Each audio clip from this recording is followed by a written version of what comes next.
political insurgencies. So 145 wars.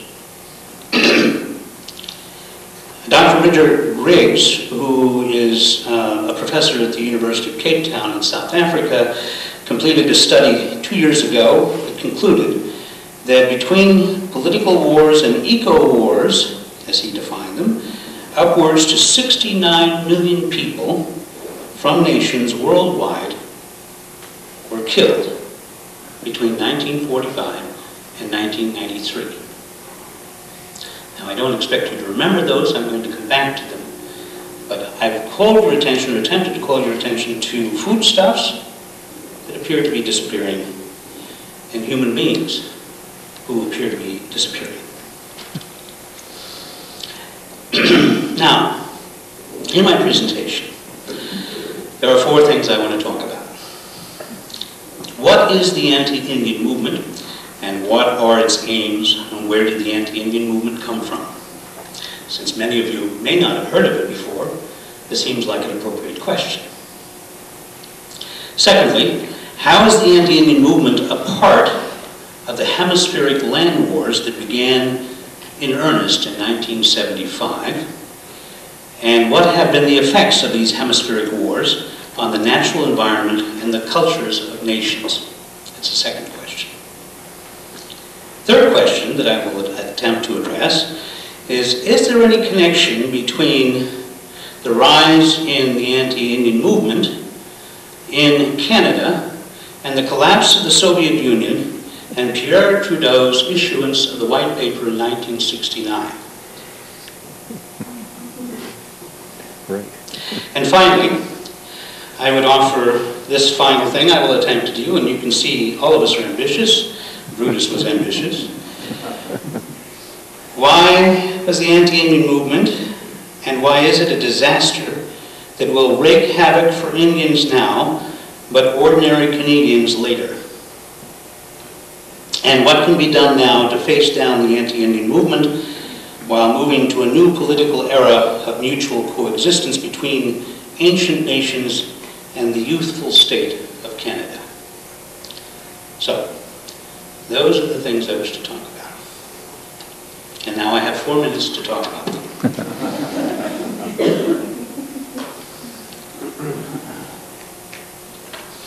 What is the anti-Indian movement? Where did it come from?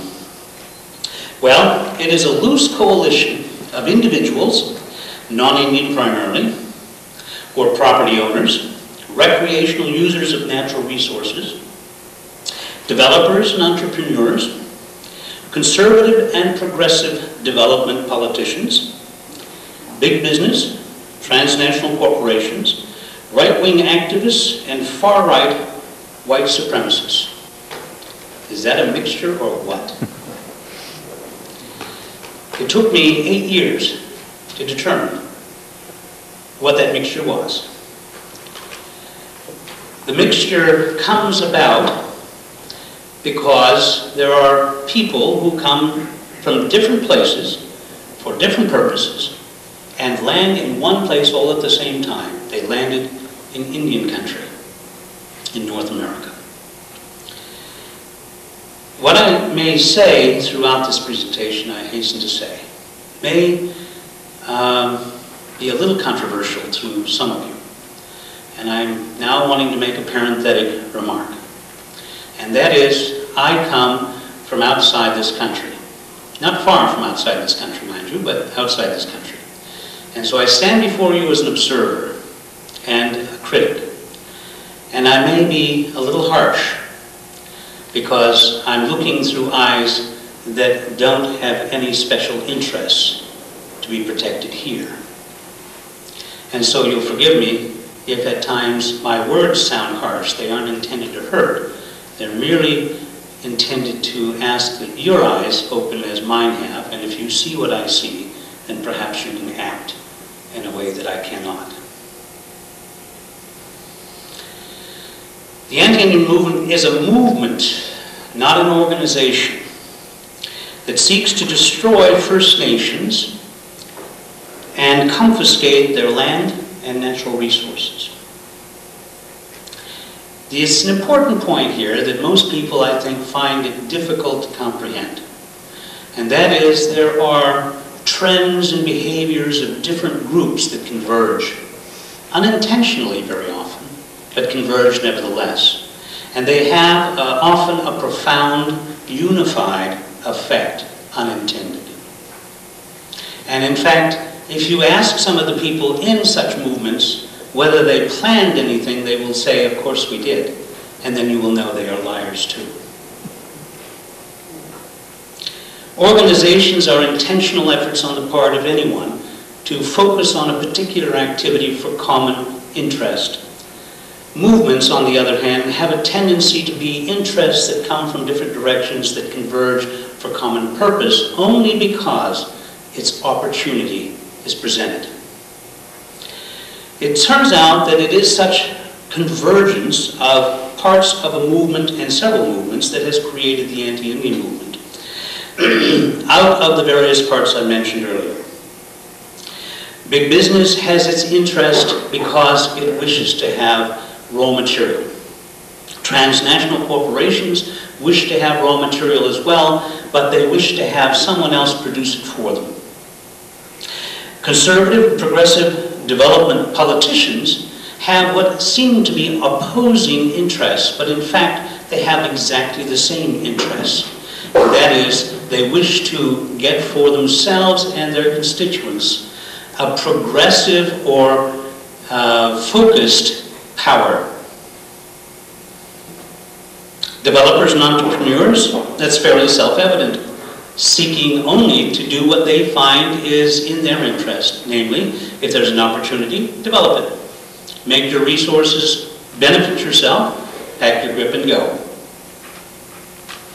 Recreational users of natural resources are, of course, all of us in one form or another. But these happen to be people who are far more earnest in their desire to use resources. They believe those resources should only be used for their purpose, which may be the use of motorcycles up in the forests. And so trails that are in the forest may be more useful to them for motorcycles than for backpackers. So they may find themselves often with competing interests, different recreational uses of forests, for example. And then there are the property owners, often people who are retiring from long lives of work and toil, and they finally find a place where they can get a home that is no longer threatened, and they can live there fairly cheaply and comfortably. But sometimes there are property owners who, as well, have bigger plans and wish to build communities and larger sites. And generally speaking, we're only talking about individuals. The anti-Indian movement is a predatory movement, founded in industrial and market economic progressivism, nourished by the prospects of great wealth and anchored in the firm belief that there is a superior race destined to dominate the earth with the assurance of Christian theology. And you say, my God, that's very sweeping. Of course it is. I mean, why would you ask me any questions afterwards if I didn't make a few such statements? But it turns out that in at least my own inquiries, these are many of the converging elements that make up what is the movement itself. You may find